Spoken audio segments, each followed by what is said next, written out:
Walang makapipigil ni John Bevere, 7 kabanata.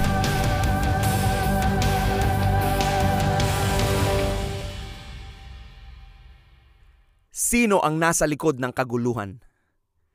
Dahil pinagkaloob niya sa inyo, hindi lamang ang manalig sa Kanya, kundi ang magtiis din naman alang-alang kay Kristo. Filipos 1:29.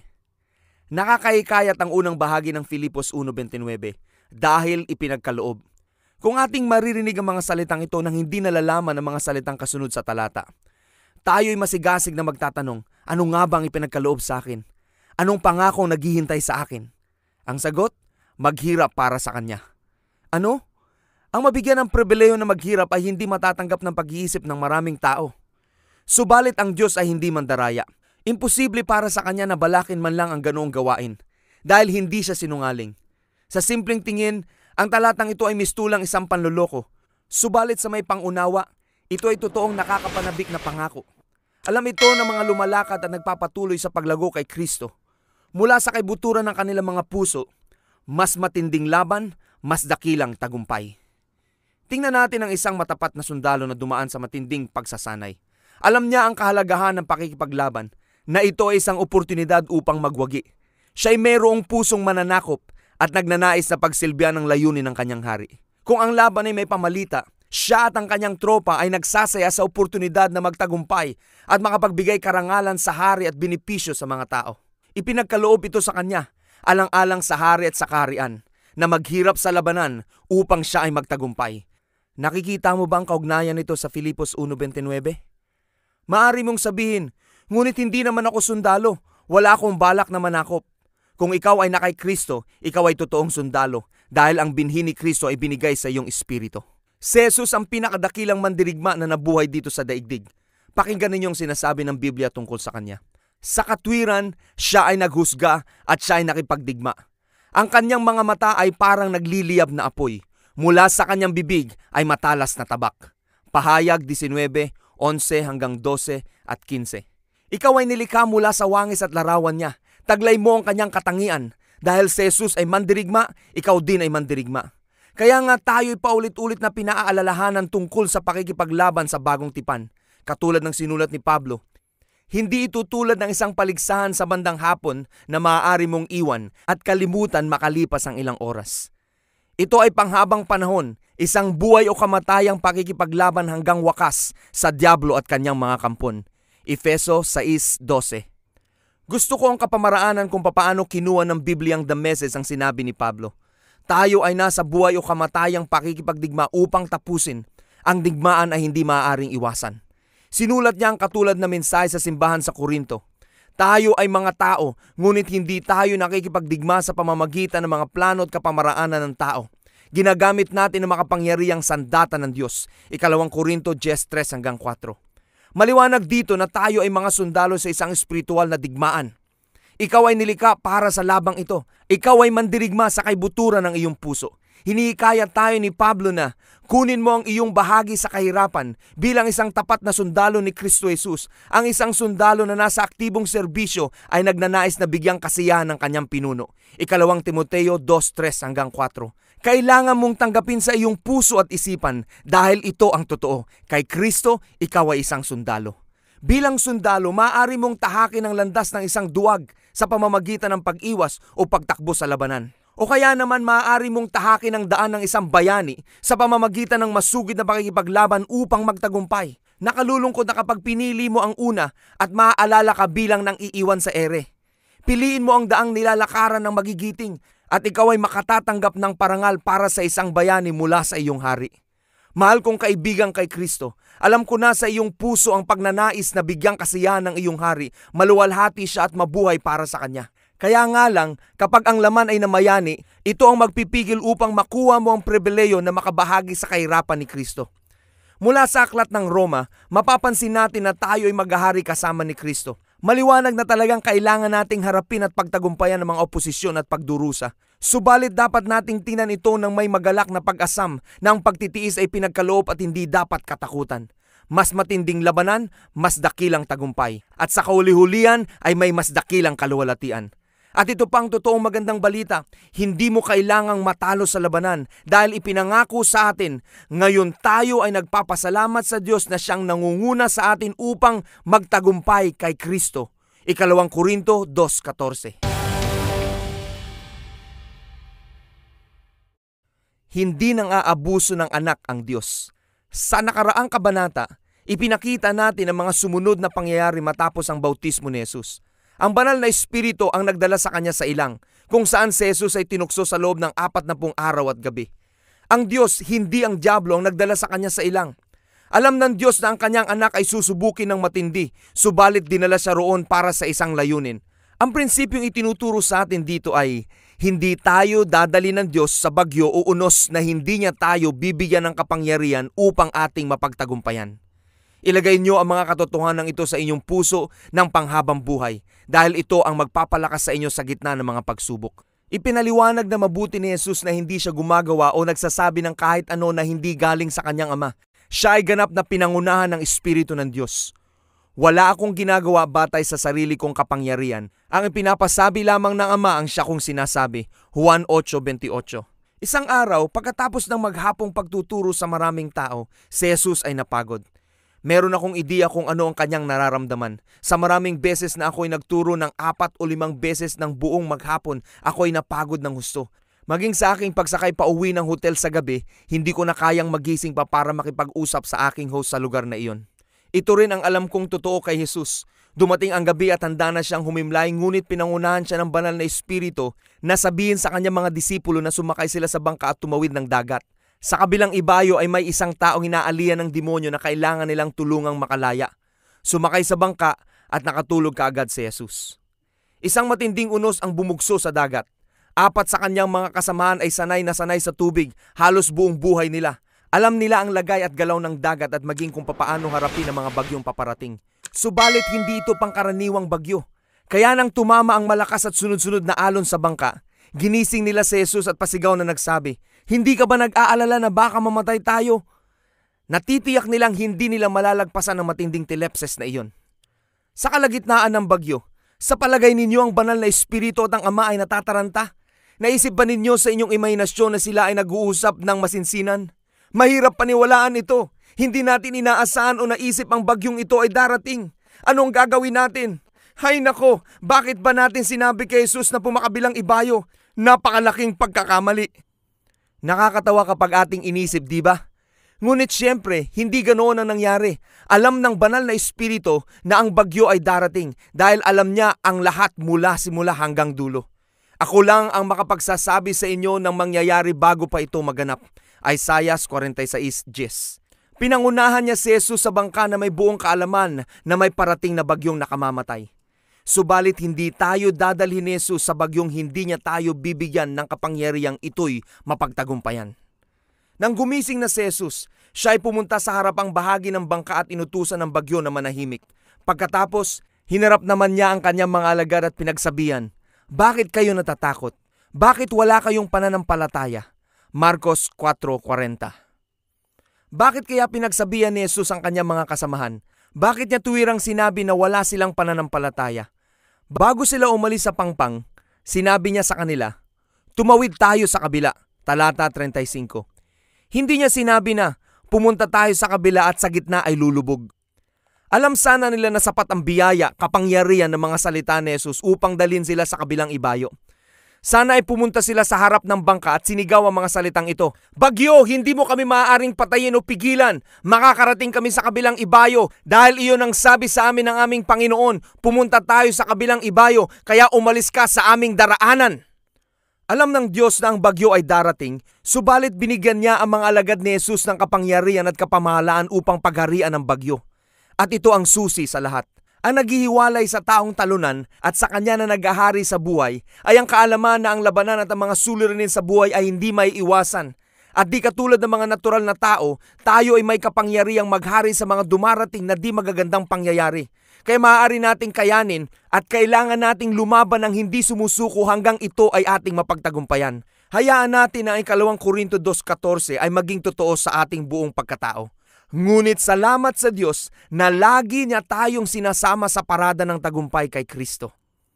Kung ang sitwasyon ay iniwanan sa mga alagad at sa kanilang makitid na pananaw, lahat sila ay maaaring nalubog at nalunod. Subalit si Jesus ay determinadong sumunod na paglabanan ng bagyo. Hindi lang upang sila ay mabuhay, kundi upang maabot ang lalaking inaalihan ng demonyo sa kabilang ibayo ng lawa at mapalaya. Hindi tumigil doon ang mga magagandang benepisyo dahil pinamalitan ng lalaking pinagaling ang kaharian ng Diyos sa 10 syudad ng Decapolis. Sa dulo, maraming mga kaluluwa ang nadala sa kaharian. Pinangunahan ng banal na Espiritu si Jesus at ang kanyang grupo sa unos. Ngunit hindi layunin ng Diyos na sila ay mapagharian ito. Ang focus ng Diyos ay nasa kaluwalhatian sa kabilang ibayo ng unos. Kung ating tatanungin ng mga apostol ngayon, sulit bang pagdaanan ng bagyo upang makitang mapalaya ang lalaki? Malamang ang kanilang isasagot ay, "Siyempre." Tingnan natin ang isa pang kaso. Si Apostol Pablo ay nasa isang misyon na pinangunahan ng Espiritu sa Jerusalem, ngunit ito ang naghihintay sa kanya. Ngayon, sa utos ng Espiritu, ako'y pupunta sa Jerusalem at hindi ko alam kung ano ang mangyayari sa akin doon. Ito lamang ang aking alam. Sa bawat bayang dinalaw ko, ipinahayag sa akin ng Espiritu Santo na ang naghihintay sa akin do'y pagkabilanggo at kapigatian. Mga Gawa 20:22 hanggang 23. Ang salitang Grego para sa kahirapan katulad ng sinabi sa una ay telepses. Nakita na natin ang salitang ito, di ba? Kaya nga ang banal na Espiritu ay ginabayan si Pablo upang mapunta sa lugar na makararanas siya ng matinding kapigatian. Gayunpaman, ang Diyos ay laging magbibigay ng biyaya na magtagumpay tayo sa mga balakid upang matagpuan natin ang daan na nararapat nating tahakin. Ano ang naging resulta ng matatag na paninindigan ni Pablo sa gitna ng kahirapan? Hindi lang ang mga Hudyo at Hintil ng Jerusalem ang nakarinig ng Ebanghelyo. Ganon din ang mga mamamayan ng imperyo ng Roma, pati ang mga sundalo, mga hukom, mga hari ng mga riyon at si Caesar mismo. Lahat ng ito ay mula sa isang tao na pinangunahan ng banal na Espiritu. Hindi ang Diyos ang pinagmulan ng bagyo o kahirapan. Subalit alam niya na si Pablo ay haharap dito dahil sa magulong mundo na ito na lihis sa kapamaraanan ng Diyos. Gayunpaman, ang pag-ibig ni Kristo ang nag-udyok kay Pablo upang sumunod sa pangunguna ng Espiritu ng Diyos at nagbigay sa kanya ng biyaya upang ito'y mapagtagumpayan. Si Pablo ay nagbuod ng kanyang lakbayan sa kanyang mga sinulat. Mula sa lahat ng mga ito, mga kapigatian, ang Diyos ang nagligtas sa akin. 2 Timoteo 3:11. Ang mga salita niya ay katulad ng sinabi ng isang salmo o awit. Siya, ang Diyos, ang nagpalaya sa atin sa lahat ng kapigatian. Awit 54:7. Hindi sa mga ilan lang na pagsubok o karamihan sa mga pagsubok, kundi sa lahat ng mga pagsubok. Sa lahat ng pagsubok. Ito ay 100% sa lahat. At ang mga pangakong ito ay para sa iyo at sa akin.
ang pinagmumulan ng kahirapan. Bago tayo magpatuloy, dapat maging maliwanag kung saan nagmumula ang telepses at ang kalooban ng Diyos para sa atin sa gitna ng mga iyon. Kung sisiyasatin nating mabuti ang paksang ito, kailangan nating mag-ingat dahil marami ang maaaring matisod dito at lalo na sa tatlong bahagi ng buhay. Kaya dahil sa kahalagahan nito, nais kong iukol ang natitira pang bahagi ng kabanatang ito upang ito ay paliwanag ng husto bago tayo magpatuloy sa pagpasok sa paghahari.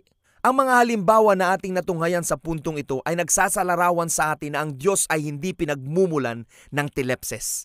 Sa halip, ang telepses o ang matinding kaguluhan, ang pagdurusa at ang kapigatian ay galing sa puwersa ng kadiliman sa mundong ito. Ito ba ay laging totoo? Kailangan nating pag-isipan ang sagot sa katanungang ito. Dahil kung iniisip mong ang pagdurusa ay galing sa Diyos, ikaw ay hindi na kailangang lumaban upang ito ay pagtagumpayan. Ang isang sundalo na patungo sa labanan ay natitiyak kung sino ang kanyang kalaban. At kung siya ay matalino, aalamin niya ang mga taktika ng kanyang kaaway. Hindi malabo sa isang mandirigma kung sino ang kanyang kaaway. Subalit mahigit sa 30 taon ko sa ministeryo, nakita ko na marami sa mga mananampalataya ang hindi alam kung sino ang nasa likod ng mga kahirapan na kanilang hinaharap. Nakalulungkot na hindi nila nauunawaan ang mga estratehiya at mga gawain ng kaaway. Nang sabihin niya sa atin na kailangan nating maging matalino upang hindi tayo maisahan ng kaaway dahil alam natin ang kanyang mga plano. 2 Korinto 2:11. Paano natin malalaman ang mga taktika ni Satanas? Sinabi ni Jesus sa atin, ang layunin ng kaaway ay magnakaw, pumatay at manira. Sinabi ni Jesus, ang layunin ko ay magbigay ng buhay sa kanyang kaganapan. Juan 10:10. Sa bandang unahan ng Juan 10, tinukoy ni Jesus na ang magnanakaw ay si Satanas at ang kanyang mga kampon. Tinawag din siya ni Jesus na naghahari sa mundo, Juan 16:11. Ang tawag naman ni Pablo kay Satanas ay Diyos ng sanlibutan, 2 Korinto 4:4, at prinsipe ng kaharian ng kadiliman, Efeso 2:2. Siya ang nagtatakda ng sistema ng sanlibutan. Si Satanas mismo ang pinagmumula ng kaguluhan. Kaya sinabi ni Pablo, sapagkat hindi tayo nakikipaglaban sa mga tao, kundi sa mga pinuno, sa mga may kapangyarihan, at sa mga tagapamahala ng kadilimang umiiral sa sanlibutan ito, ang mga hukbong espiritual ng kasamaan sa himpapawid, Efeso 6:12.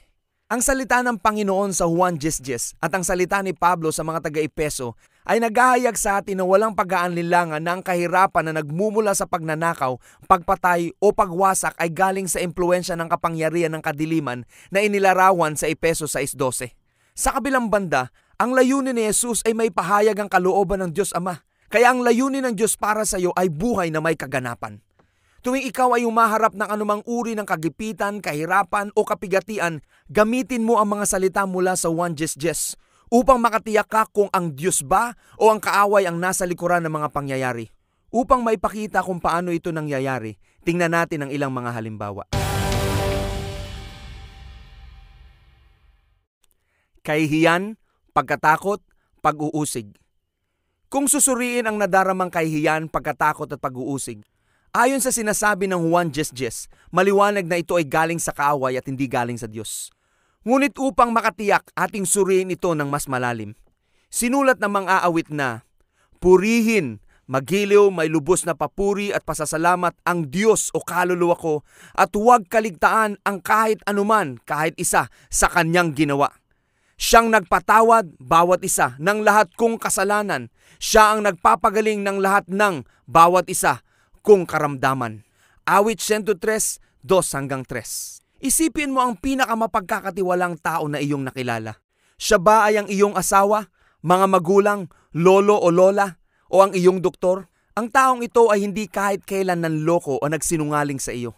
Sana meron kang isa man lang tao na ganoon sa iyo, sa nakaraan o sa kasalukuyang buhay mo. Isipin mo ang taong ito ay nangako sa iyo ng harapan. At hindi lang iyon, siya rin ay may kapangyarihang tuparin ang mga ito. Ngayon, isaisip mo ito. Ang Diyos ay higit pang pinakamapagkakatiwalaan kaysa ang taong iyong naisip. Sinabihan niya tayo na huwag nating kalimutan ang kahit isa man sa kanyang mga ginawa, kahit isa. Ang unang ginawa niya ay pinatawad niya ang ating mga kasalanan. Kamangha-mangha, napakabuti niya, sobra siyang maawain, napakatinding pag-ibig. Kung hindi mo pa nagawa ito, paniwalaan ito ng buong puso. Ikaw ay napatawad na kay Kristo Jesus. Wala kang kasalanang nagawa na hindi kayang burahin ng dugo ni Jesucristo. Kaya kung kahihiyan, pagkatakot o pag-uusig ay nagsisimula sa iyong kaluluwa dahil sa iyong inisip, sinabi o ginawa mula sa iyong nakaraan, ngunit ikaw ay nakahingi na ng tawad sa Diyos, hindi siya ang nasa likod ng iyong masamang pakiramdam. Pakinggan ninyo ang mga salitang sinabi ni Pablo tungkol sa mga bagay na ito. Sino ang makakapagharap ng paratang laban sa mga hinirang ng Diyos? Sa gayong ang Diyos ang nagpawalang sala sa kanila. Sino ang hahatol na sila'y parusahan? Si Kristo Jesus ay pinatay, ngunit higit sa lahat ay muling binuhay. Ngayon ay nasa kanan ng Diyos upang mamagitan para sa atin. Roma 8:33-34. Napakaliwanag ng pagkakahayag. Sino ang maaaring magharap ng paratang sa atin? Ang Diyos ba? Hindi. Sino ang makapaghuhusga sa atin? Si Kristo Jesus ba? Hindi. Isipin mo na lang, ipinadala ng Diyos si Jesucristo upang mamatay para sa atin nung tayo mga kaaway pa. Si Jesus ay sumang-ayon na ito ay gawin at ang banal na Espiritu ay sinakatuparan ito. Bakit ang Diyos Ama, Anak o Espiritu Santo ngayon ang uhusga at ilalagay tayo sa kahihiyan o ibibilang tayong makasalanan, samantalang ngayon ay hindi na tayo kaaway kundi mga anak ng Diyos? Bakit ka pa niya uusigin kung ipinataw na ito sa korderong inialay? Hindi pa ba sapat ang sakripisyo ni Jesus? Hindi ba ito pang walang hanggan? Ang manunulat ng Hebreo ay nagbigay katiyakan sa atin. Higit ang nagagawa ng dugo ni Kristo sa pamamagitan ng walang hanggang Espiritu. Inialay sa Diyos ang kanyang sarili bilang handog na walang kapintasan. Ang kanyang dugo ang luminis sa ating puso at isipan sa mga gawain walang kabuluhan upang tayo'y makapaglingkod sa Diyos na buhay. Hebreo 9:14. Ang sakripisyo ni Kristo ay hindi lang nagwasak ng kasalanan natin sa harapan ng Diyos. Nilinis din nito ang ating konsyensya mula sa pag-uusig, pagkatakot at kahihiyan na dulot ng kasalanan. Kaya kung ikaw ay nabubuhay para sa Kanya at nagnanais na sumunod sa Kanyang kagustuhan, subalit ikaw ay ginagambala ng ganitong mga kaisipan o pakiramdam na galing sa kaaway, sa Kanyang pagtatangka na ikaw ay hilain pababa, kailangan mong harapin ng matindi ang pakikipagdigma sa kaaway na pinanggagalingan nito. Paano? Katulad ng kung paano eksaktong kinalaban ni Jesus ang kaaway noong siya ay tinukso sa disyerto sa pamamagitan ng salita ng Diyos. Ako ay magiging mas tiyak hinggil dito sa mga susunod na kabanata. Subalit kung, ang ibig kong sabihin ay kung ikaw ay nabubuhay na may pagsuway sa kalooban ng Diyos, malamang ang iyong sariling puso ang umuusig sa iyo. Sinulat ni Juan, kung sakaling tayo ay uusigin ng konsyensya, alam natin na ang Diyos ay higit sa ating budhi at alam niya ang lahat ng bagay. Mga minamahal, kung hindi tayo inuusig ng ating budhi, makalalapit tayo sa Diyos na panatag ang ating kalooban. Unang Juan 3:20-21. Ang salitang pag-uusig sa talatang ito ay hindi nangangahulugan ng sentensya sa isang hatol na madalas na kahulugan nito. Sa halip ang kahulugan ng salitang Grego na kataginosko ay bigyang pansin laban sa, maghanap ng mali o manisi. Ang ating konsensya ang nag-iingat at nagpapanatili sa atin upang tayo ay hindi mapalayo sa Diyos. Kung tayo ay nasa ganitong kalagayan at hindi lumalago, tayo ay itutuwid ng banal na Espiritu na tulad ng Diyos Ama na nagsasabi, Anak, bigyang pansin mong mabuti kapag ikaw ay itinutuwid ng Panginoon at huwag kang mawala ng pag-asa kapag ikaw ay kanyang itinatama. Hebreo 12:5. Siya ang nagtutuwid sa atin upang tayo ay kanyang ibalik sa pakikiisa sa kanya at tayo ay gawing katulad niya. Hindi upang tayo ay patayin, pagnakawan at wasakin. Palagi nating pakatatandaan na ang pag-uusig at pagtutuwid ay may kaakibat na hindi magandang pakiramdam, parehong masakit. Ngayong walang pagtutuwid ang masaya sa kasalukuyan bagkos masakit. Hebreo 12:11. Gayunpaman merong malaking kaibahan sa dalawa. Ang pag-uusig ay hindi nagbibigay sa iyo ng daan palabas. Ito ay nag-iiwan ng kahihiyan, pagkatakot upang tayo ay pahirapan ng habang buhay. Ang pagtutuwid ay nag-aakay sa atin sa daan palabas. Ito ang daan ng pagsisisi. Ang pinakapunto dito, kung ang iyong konsensya ay nakaalam ng iyong pagsuway, lalong alam ng Diyos dahil siya ay mas higit kaysa iyong konsensya. Kaya paiksiin natin ang listahan ng ating mga pagkukulang sa Kanya. Magsisi tayo agad sa ating pagsuway at ito ay ating ipahayag sa Kanya. Patatawarin Kanya. Ganun lang kasimple. Sinulat ni Juan, sinulat ko ito sa inyo anak ko upang ikaw ay hindi magkasala. Subalit ang sinumang nagkasala, meron tayong isa na naninikluhod sa Ama para sa atin, si Jesucristo. Unang Juan 2:1. Pansinin natin na si Juan ay hindi nagsabi na kapag ikaw ay nagkasala. Hindi, ang layunin ay hindi ka na magkasala. Ang kamalayan sa pagkakasala, sin consciousness, ang nag-uudyok sa atin upang bumalik sa kasalanan. Subalit ang kamalayan sa tamang katayuan sa Diyos, right standing with God consciousness, ay ang magdadala sa atin palayo sa kasalanan. Ang kaalamang ito ang tutulong sa iyo upang maalala mo na ang kapangyarihan ng kasalanan ay naputol na sa iyong buhay at ang biyaya ay naibigay na sa iyo upang makalakad ka ng ganap na malaya mula sa kasalanan sa loob at labas. Dahil ang kasalanan ay wala ng kapangyarihan laban sa iyo, tiniyak ni Pablo, ikaw ay nasa ilalim na ng biyaya. Roma 6:14. Kaya ang layunin ay hindi magkasala. Ang biyaya ng Diyos ay nagbigay sa atin ng kapangyarihan upang magawa natin ang hadikaing ito. Subalit kung, muli aking binibigyang diin ang kung, tayo ay nagkasala, dapat nating harapin ito at manampalataya sa mga pangako ng salita ng Diyos. Kung ipapahayag natin ang ating mga kasalanan sa Kanya, siya ay tapat at matuwid na magpapatawad sa atin at maglilinis sa atin sa bawat karumihan. Unang Juan 1:9. Ang tapat ay nangangahulugang siya ay nagpapatawad sa bawat pagkakataon, kahit na sino ka o anuman ang iyong nagawa. Kaya kapag ikaw ay kanyang nilinis mula sa bawat pagkakamali, na ibig sabihin ay kahit anumang pagkakamali, ikaw ay malinis na sa kanyang harapan at parang hindi ka nagkasala. Ang dugo ni Kristo ang nag-alis ng iyong kasalanan kung gaano kalayo ang silangan sa kanluran. Ang isa sa mga balakid sa isang mananampalataya na naghahari sa buhay ay ang pagiging makasalanan. Kapag tayo ay nagpatuloy na makipaglaban sa kahihiyan, pagkatakot o pagkausig mula sa kasalanan na ipinahayag at pinagsisihan na sa buhay, ito ay nakakapanghina sa atin. Nakita kong marami mga tao na lumayo sa kanilang pananampalataya dahil sa sobrang pag-uusig at kahihiyan mula sa kaaway at hindi galing sa Diyos. Pakiramdam nila sila ay nagkasala ng minsan hanggang sa dumami o kaya ang nagawa nila ay hindi na mapapatawad kahit na hindi sila sinisisi ng Diyos. Ginagamit ni Satanas ang kanilang isipang hindi na bago upang sila ay lalong usigin at bigyang kahihiyan at kawalan ng pag-asa. Kaya sila lumalayo o kaya naman ay nagpapasyang magkaroon ng pananampalatayang walang silbi at puspos ng takot. Sa halip na maghari sa buhay, sila ang pinaghaharian ng buhay. Kaya panindigan mo na, kung ikaw ay nagkasala ngunit lubos na nagsisi at nagpahayag ng kasalanan sa Diyos, humarap ka sa Kanya na parang hindi nagkasala. Tanggapin mo ang Kanyang pagpapatawad. Sa pamamagitan ng Kanyang kamanghamangang biyaya ay ginawa niya itong ganyang kasimple. Paniwalaan mo lamang. Mahalagang idagdag mo ito sa iyong kaalaman. Kung ikaw ay totoong anak ng Diyos, ikaw ay magnanais na higit pa sa lahat ay bigyan siya ng kasiyahan. Dahil ang Kanyang binhi ay nasa iyo. Subalit ang nagpapatuloy sa pagsuway ay hindi talaga isinilang na muli. Kung ikaw ay naghahanap ng lisensya upang magkasala, ikaw ay nasa delikado at mapandayang kalagayan.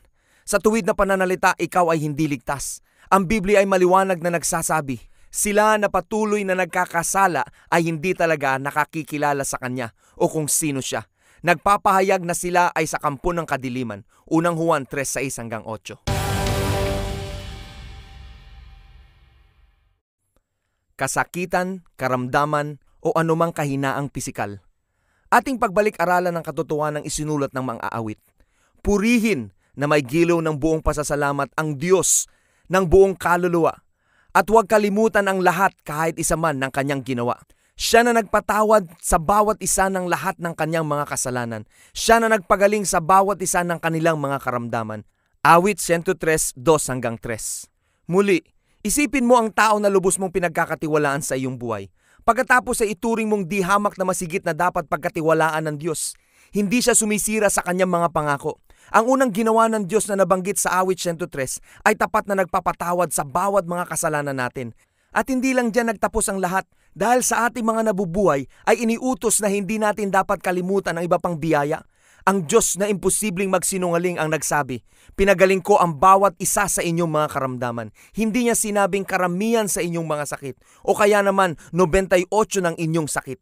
Hindi, ito ay 100% ng ating mga kasakitan. Ang kanyang pagpapagaling ng ating mga karamdaman ay bahagi ng katubusan na ginawa ng ating Panginoong Hesukristo, katulad ng pagpapatawad sa ating mga kasalanan. Sinabi na noong una pa lamang ni Isaias ang pagtitiis na pagdadaanan ni Hesukristo para lamang sa ating kalayaang espiritual at pisikal. Tunay ngang inialis niya ang ating mga kahinaan. Pinagaling niya ang ating mga karamdaman. Subalit inakala natin na iyo'y parusa ng Diyos sa Kanya. Ngunit dahil sa ating mga kasalanan, kaya siya nasugatan. Siya ay binugbog dahil sa ating mga kasamaan. Tayo ay gumaling dahil sa pahirap na dinanas niya at mga hampas na Kanyang tinanggap. Isaiah 53:4-5. Ang salitang Hebreo para sa kapigatian na isinulat ni Isaias ay choli. Ito ay binigyang kahulugan ng Strong's Concordance bilang karamdaman, kalungkutan, kasakitan. Ang kilalang scholar sa Biblia na si Henry Thayer ay binigyan ito ng kahulugang pagdadalamhati, kasakitan, kalungkutan, karamdaman at sakit.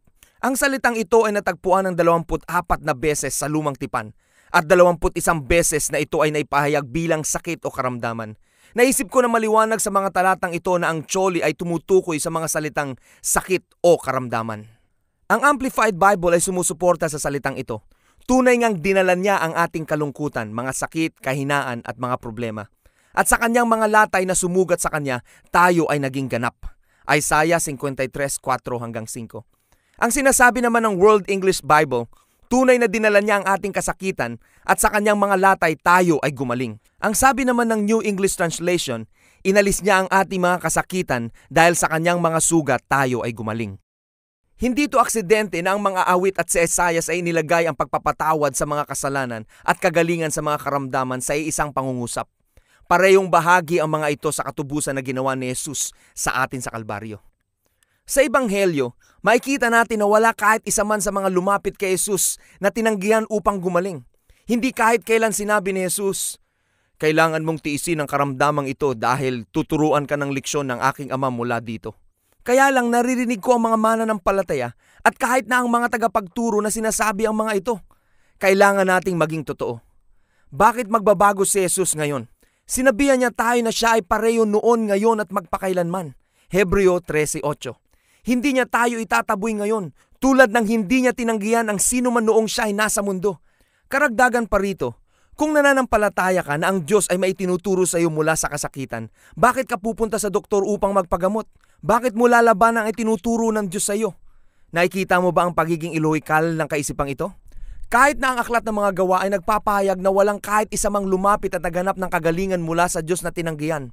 Kahit minsan hindi sinabi ng mga apostol, hindi namin alam kung kalooban ng Diyos na ikaw ay pagalingin, kaya umasa ka na lang na sana gustuin niya. Sa halip, ang kagalingan ay siguradong kalooban, hindi dapat tanggihan ang sino mang naghahanap dahil sabi ng Isaiah 53 at awit 103. Ang kagalingan mula sa karamdaman ay bahagi ng pagkatubos sa atin ni Jesus tulad ng kapatawaran. Kung itatapon natin ang isa, dapat itapon din natin ang iba pa. Hindi nalalayo sa nagaganap ngayon. Ang mga sakit, karamdaman o mga pisikal na kahinaan ay kasama sa pagnanakaw ng kaaway, pagpatay at paninira. Ito ay mga kahirapan na tiyak na dapat labanan dahil sa pinalaya na tayo ni Jesus sa mga ito sa pamamagitan ng kanyang sakripisyo sa krus ng Kalbaryo. Ang mga ito ay tiyak na hindi kalooban ng Diyos para sa ating buhay. Ang kabuuan ng katubusan na ginawa ni Jesus ay nananatiling matibay at kumpleto. Kaya nga isinulat ni Pablo, naway lubusan kayong gawing banal ng Diyos na siyang nagbibigay ng kapayapaan at naway panatiliin niyang walang kapintasan ang buo ninyong katauhan, ang espiritu, kaluluwa at katawan hanggang sa pagparito ng ating Panginoong Hesukristo. Unang Tesalonica 5:23. Isinali niya dito ang ating katawan, kaluluwa at espiritu upang ipakita na nais ng Diyos na ang ating espiritu at kaluluwa ay maging ganap. Nais niyang ganun din ang mangyari sa ating katawan, ayon sa kung paano niya tayo nilikha. Naririnig ang iba na nagsasabi na, subalit meron akong nakita na taong nananampalataya na siya ay gagaling ngunit namatay. Hayaan mong itanong ko ito. Ang ating bang pananampalataya ay babatay sa karanasan ng iba o sa sinasabi ng walang hanggang salita ng Diyos? Kailangan mong tanggapin ng buo sa iyong isip at puso ang mga katotohanan ito. Tulad ng sinulat ni Pablo, kung hindi naging tapat ang ilan sa pagsunod sa Diyos, nangangahulugan bang hindi na rin tapat ang Diyos sa pagtupad sa kanyang pangako? Aba hindi, sapagat tapat ang Diyos sa kanyang mga salita, maging sinungaling man ang lahat ng tao. Gaya nga ng sinabi ng kasulatan, mapapatunayang tapat ka sa iyong salita at laging tama sa iyong paghatol. Roma 3:3-4. Sa madaling salita, hindi naman natin alam talaga ang pinaniniwalaan sa kanyang puso ng isang taong namatay. Maaaring paulit-ulit niyang sinasabi ang kanyang pananampalataya sa kakayanan ng Diyos na magpagaling. Subalit sa totoo lang, maaaring ito ay paraan upang maitago ang kanyang takot na hindi gumaling. Ang pananampalataya ay hindi nag-aalinlangan sa pangako ng Diyos sa ating puso. Ang isang tao ay maaaring magsabi ng isang bagay na inaakala niyang tama, subalit sa kaibuturan ng kanyang puso, iba ang kanyang pinaniniwalaan. Kaya paano natin maipoproseso ang karanasan ng iba na hindi ayon sa sinasabi ng kasulatan na hindi tayo nagiging mapanghusga? Halimbawa, may isang membro ng pamilya o kaibigan ang namatay dahil sa karamdaman. Ang epektibong paraan na aking nasubukang mainam gawin sa ganitong mga pangyayari ay ang mga sumusunod. Ang salita ng Diyos ay nagtuturo sa atin na tayo ay nasa isang takbuhin. Sa takbuhin, ang isang kalahok ay merong linyang susundan. Kung ang karanasan ng isang tao ay hindi nakalinya sa mga saligang katuruan ng kasulatan, ito ay nararapat lamang na hayaan mo sa may-ari ng linya, subalit hindi mo dapat dalhin ito sa iyong sarili. Ito ay sa pagitan lamang ng taong iyon at ng Diyos, na isang mahabagin at matuwid na hukom. Sa ganitong paraan ang iyong pananampalataya ay hindi manghihina. Gayunpaman kung merong iba na nagpatotoo na nakalinya sa walang hanggang salita ng Diyos, ito ang kunin mong makakatulong sa iyong linya ng pagtakbo upang ikaw ay palakasin. Kinakailangan mo yakapin sa kaibuturan ng iyong kalooban ng sinasabi ng salita ng Diyos bago mo matanggap ang pangakong ito. At kapag ito ay iyong ginawa, ikaw ay hindi susuko sa iyong paniniwala, katulad ng isang taong nagngangalang Bartimeos. Noong iniwan ni Jesus ang Jericho kasama ang kanyang mga alagad, marami mga taong nakapaligid sa kanya. Isang bulag na ang pangalan ay Bartimeos ang nakaupo sa tabi ng daan. Nang malaman niya na si Jesus ay dumaraan, siya ay paiyak na tumawag sa Panginoon. Maraming nasa paligid na tao ang naggalit sa kanya. Pinagsabihan nila si Bartimeos na huwag gambalain ng guro, subalit lalo siyang sumigaw ng malakas. Ito ang isang lalaki na ang pundasyon ng pananampalataya ay katulad na nasa kanyang isip ang nasa kanyang puso. Kung si Bartimeos ay hindi na nananampalataya ng buong puso na ang Diyos ay nagnanais na siya ay gumaling, hindi na sana siya nagpursige. Lalo na pagkatapos na siya ay pagalitan ng mga taong nakapaligid sa kanya. Tumahimik na lang siya siguro at nag-isip ng ganito. Dahil si Jesus ay hindi na parito para ako ipagalingin, ito ay nangangahulugan na gusto ng Diyos na pagtiisan ko ang aking pagkabulag. Subalit si Bartimeos ay hindi naniwala sa kasinungalingang iyon. Tingnan natin ang kasunod na nangyari. Kaya si Jesus ay tumigil sa paglalakad. Marcos 10:49. Kamanga-manga, si Jesus ay pumunta sa Jerusalem nang nakatutok talaga sa layunin kung bakit siya pinadala. Siya ay nakatuon sa kanyang dapat gawin. Marami mga tao nakapaligid sa kanya at marami rin ang mga may pangangailangang pisikal. Subalit ang pangangailangang ito ay hindi pumigil sa kanya upang isantabi ang kanyang misyon. Ngunit ang bulag na lalaki na umiyak kay Jesus ay hindi mapatahimik. Walang pagkontra, walang pagpigil na nakapagpatahimik sa kanya. Ang kanyang tinig, hindi ang katahimikan ng iba ang nagpatigil kay Jesus. Si Jesus ay nagsabi, sabihin mo sa kanya na pumarito. Kaya ang mga alagad ay tinawag ang bulag na lalaki. Magalak ka, sabi nila. Halika na, tinatawag kanya. Marcos 10:49. Maliwanag na mga taong nakapaligid kay Bartimeos ay hindi mapagkalinga. Sa katunayan, sila ay kumukontra sa kanyang layunin. Gayunpaman, hindi siya naawat. Si Bartimeos ay hindi nagpapapigil sa kanyang pananampalataya. Inihagis niya ang kanyang balabal bilang pulubi at tumalon patayo at nagpaakay sa mga alagad na lumapit kay Jesus. Kaya tinanong ng Panginoon sa kanya, ano ang gusto mong gawin ko para sa iyo? Seryoso ba si Jesus? Anong klaseng tanong yan? Isang bulag na tao na inakay papunta sa kanya, tinanong pa kung anong kailangan? Hindi pa ba maliwanag? Bakit kailangang itanong pa ni Jesus ito? Siya ba ay bulag sa pangangailangan ng pulubi? Nang iinsulto kaya si Jesus? Tiyak na hindi. Ang Panginoon ay nagnanais na makita ang katibayan ng pananampalataya ni Bartimeos. Kung sinabi ni Bartimeos na, alam ko na sobra naman kung hingin ko ang aking paningin, kaya maaari ba na pagalingin mo na lang ako sa sakit ng ulo na nasa akin na ng mga ilang araw? Di iyon lang ang kanyang matatanggap. Alam natin na ito ay totoo sapagat sinabi ni Jesus sa bulag na nakakita, humayo ka, ang pananampalataya mo ang nagpagaling sa iyo. Hindi sinulat ni Marcos ang tungkol sa mga tao na hindi nakatanggap ng kagalingan. Siya ay tumutok sa mga tao na gumaling. Huwag mong hayaan ang kwento ng iba na hindi gumaling ang maglayo sa iyo upang maging matibay ka sa iyong pananampalataya. Pakinggan mo akong mabuti sa aking sasabihin. Huwag kang maging mapaghusga sa mga hindi nakatanggap mula sa Diyos. Subalit huwag mong payagan na ang kanilang kwento ang pumasok sa iyong puso bilang katibayan. Diniklara ni Pablo, ano naman kung ang iba ay hindi nanampalataya? Ang hindi ba nila paniniwala ang magpapawalang saysay sa katapatan ng Diyos? Siguradong hindi. Roma 3:3-4. Ang isa lamang na ebidensya na nararapat nating payagan sa ating mga puso ay yung mga patutuo na nakalinya sa salita ng Diyos. Ang kakulangan at kahirapan. Binibigyan ba tayo ng biyaya ng kapangyarihan na maghari sa kakulangan at kahirapan? Sa iba pang mga kadahilanan, maraming tao ang naniniwala na ang pagiging makadiyos ay lalong nahahayag sa pamamagitan ng kakulangan. Sa ibang labis naman na kaso, may mga taong inaako ang kahirapan bilang paglilingkod nila sa Diyos. Ang kaisipang ito ay hindi tama sa kapahayagan ng Filipos 4:19 na sinabi ni Pablo nang may katiyakan sa kanyang mga kapatiran. Ang Diyos ang malayang magbigay, magpupuno ng ganap sa iyong bawat pangangailangan ayon sa kanyang mayamang biyaya kay Kristo Jesus. Kung iyong babasahin ang talatang iyon sa koneksyon na sinasabi ni Pablo sa mga mananampalataya, maliwanag na ang tinutukoy niya ay ang tungkol sa pananalapi. Ang ating pangangailangan ay matutugunan, hindi ayon sa ating ekonomiya o sa pamilya ng mga stocks, kundi ayon sa kayamanan ng Diyos sa kanyang kaluwalhatian. Ito ay kamangha-mangha.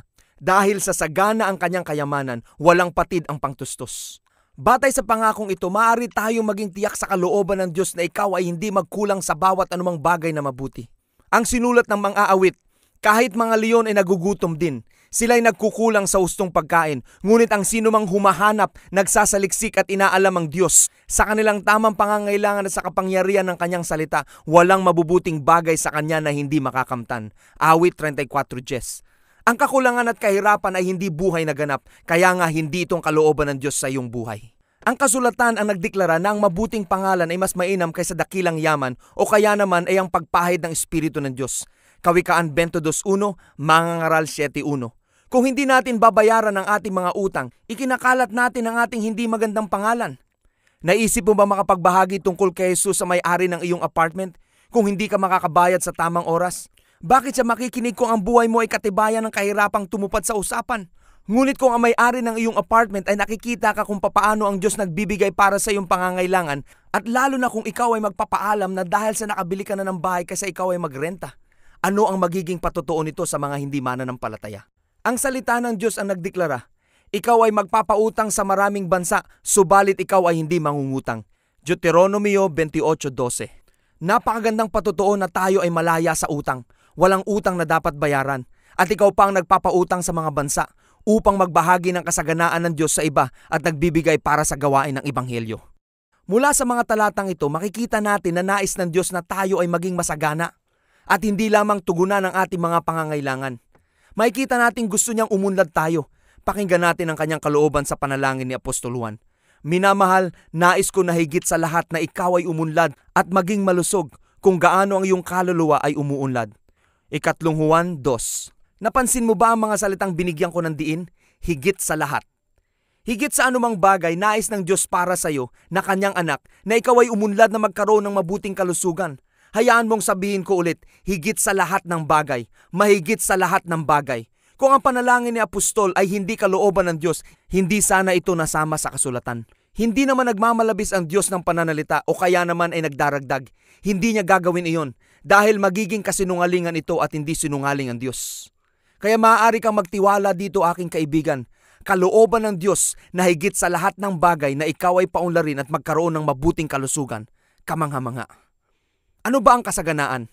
Ito ay pagkakaroon ng higit pa sa sapat upang hindi lamang tususan ang iyong pangangailangan, kundi ang mga pangangailangan din ng mundo na iyong naiimpluwensyahan. Sa madaling salita, ang pera ay hindi dapat batayan ng desisyon upang mahipo ang mga taong pinaabot sa iyo ng Panginoon. Hindi kaya itong dahilan kung bakit diniklara ng salita ng Diyos na palagi mong pakatandaan na ang Diyos ang nagbigay sa iyo ng kapangyarihan upang yumaman at ginawa niya ito upang tuparin ang kanyang pakikipagtipan sa iyong mga ninuno. Deuteronomio 8:18. Hindi kumukontra ang Diyos sa atin na magkaroon ng salapi. Subalit hindi sa sang-ayon na ang pera ang nagmamay-ari sa atin. Hindi ang pera ang ugat ng lahat ng kasamaan. Ang pagmamahal dito ang ugat nito. Nais ng Diyos na ikaw ay umunlad sa bawat bahagi ng iyong buhay, lalo na sa pananalapi. Marami mga bata pang mananampalataya na hindi pa lumalago ang nahihirapan sa mga mahalagang bahagi ng buhay na ating pinag-uusapan. Gayunpaman, kung paano tayo ay lubos na nakaugat sa pananampalataya na ang Diyos ay hindi pinagmumulan ng kahihiyan, pagkatakot, pag-uusig, karamdaman, kasakitan, panghihina, kakulangan o kahirapan, magiging madali sa atin ang malaman kung saan umaatake ang kaaway. Tayo ngayon ay nasa totoong digmaan ng buhay, ang digmaan upang makuha ang ating teritoryo para sa kaharian ng Diyos. Sa pagsulong mo sa labanan, tiyakin mo sa iyong puso ang mga sumusunod na katotohanan. Walang kinalaman ng Diyos sa mga gawaing tulad ng pagnanakaw, pagpatay at paninira. Ito ay mula sa puwersa ni Satanas na gusto kang pahirapan, biguin at salakayin. Ikaw at ako ay dapat lang na makipaglaban ng hindi sumusuko upang makita ang kaharian ng Diyos na may hayag sa mundo tulad sa langit.